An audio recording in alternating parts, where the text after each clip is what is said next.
श्री हामिद अंसारी जी, श्री मल्लिकार्जुन खड़गे जी, प्रोफेसर सिद्धार्थ शास्त्री जी, श्री पवन कुमार बांसल जी, उपस्थित अतिथिगण, भाइयों बहनों, राजीव गांधी राष्ट्रीय सद्भावना पुरस्कार उन लोगों और संस्थानों को दिए गए हैं जिन्होंने शांति, सांप्रदायिक सद्भाव और राष्ट्रीय एकता को आगे बढ़ाने में विशेष योगदान दिया है। ये विषय हमेशा प्रासंगिक रहे हैं और आगे भी रहेंगे।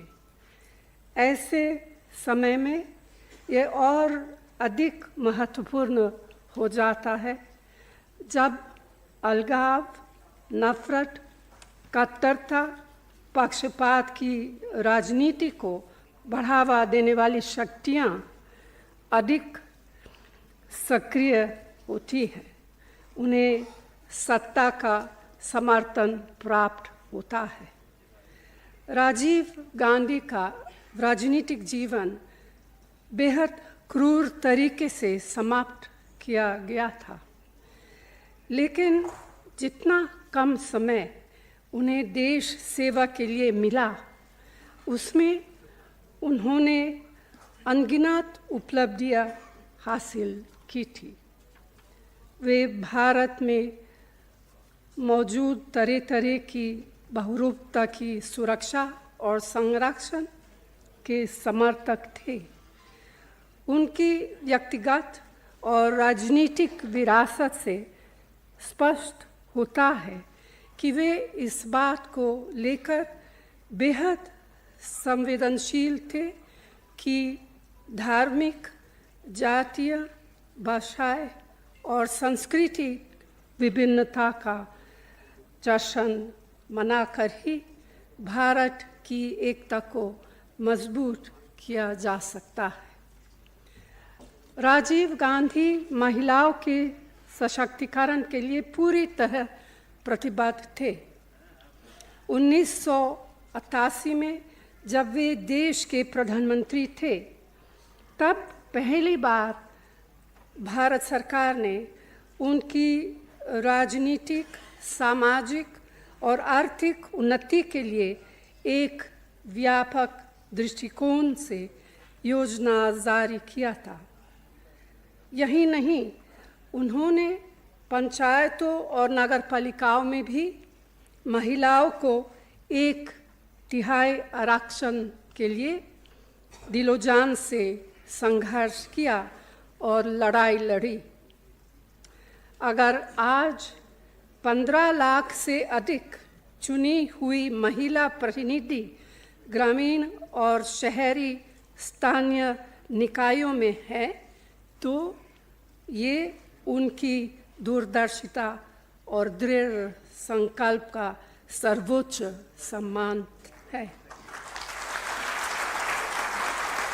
वर्ष 1989 के संसदीय चुनाव में पहली बार 18 साल के युवाओं को, जिनमें आधी महिलाएं थीं, को वोट देने का अधिकार दिया गया और ये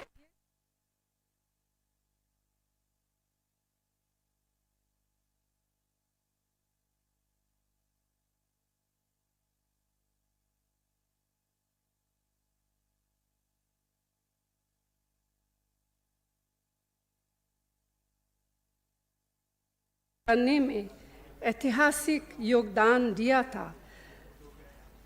आज हम महिलाओं के लिए दुनिया के सबसे बड़े और पूरी तरह से रेजिडेंशियल वनस्थली यूनिवर्सिटी का सम्मान करते हैं,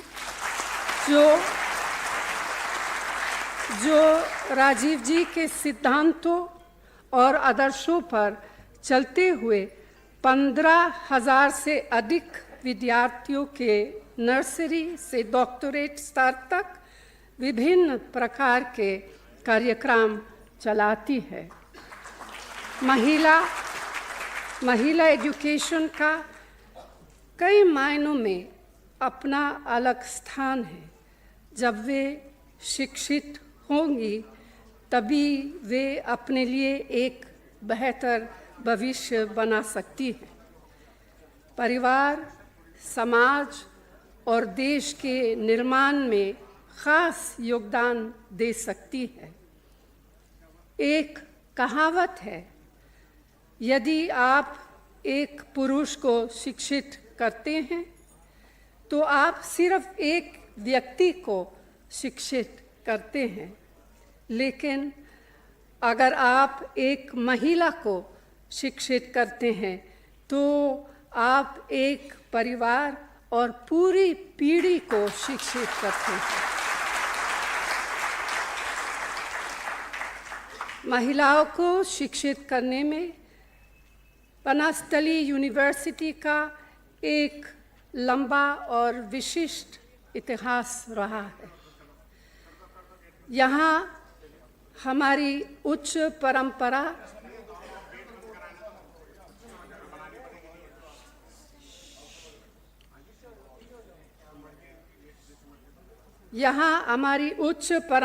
और विरासत के साथ आधुनिकता की झलक भी देखने को मिलती है, जो इसे कई मायनों में सबसे अलग बनाती है। इसका राजस्थान और अन्य स्थानों पर सामाजिक और शिक्षा के क्षेत्र में गहरा प्रभाव है। आज हम इसके काम, उपलब्धि और संकल्प का सम्मान करते हैं। राजीव गांधी के सपनों के भारत के लिए उनके प्रयासों और अस्तित्व को चुना वाले सिद्धांतों को भी याद करते हुए राजीव गांधी राष्ट्रीय सद्भावना पुरस्कार के लिए चुना जाना स्वागत योग्य है। तो यूनिवर्सिटी के मैनेजमेंट के सभी लोग बधाई के पात्र हैं और इस अवसर पर मैं इस संस्थान से जुड़े सभी लोगों को हार्दिक शुभकामनाएं देती हूँ। धन्यवाद। जय हिंद।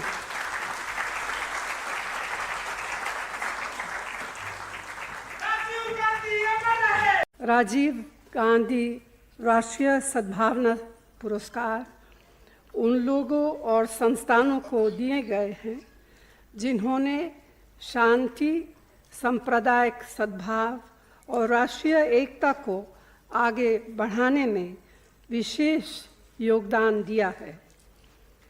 ये विषय हमेशा प्रासंगिक रहे हैं और आगे भी रहेंगे।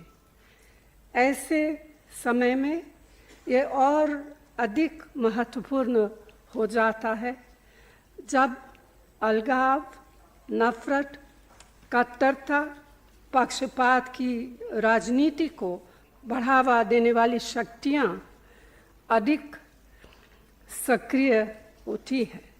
उन्हें सत्ता का समर्थन प्राप्त होता है।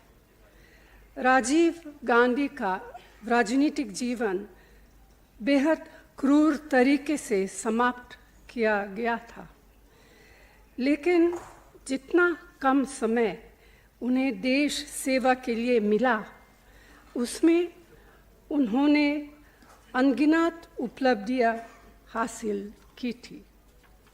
वे भारत में मौजूद तरह तरह की बहुरूपता की सुरक्षा और संरक्षण के समर्थक थे। उनकी व्यक्तिगत और राजनीतिक विरासत से स्पष्ट होता है कि वे इस बात को लेकर बेहद संवेदनशील थे कि धार्मिक, जातीय, भाषाई और संस्कृति विभिन्नता का जश्न मनाकर ही भारत की एकता को मजबूत किया जा सकता है।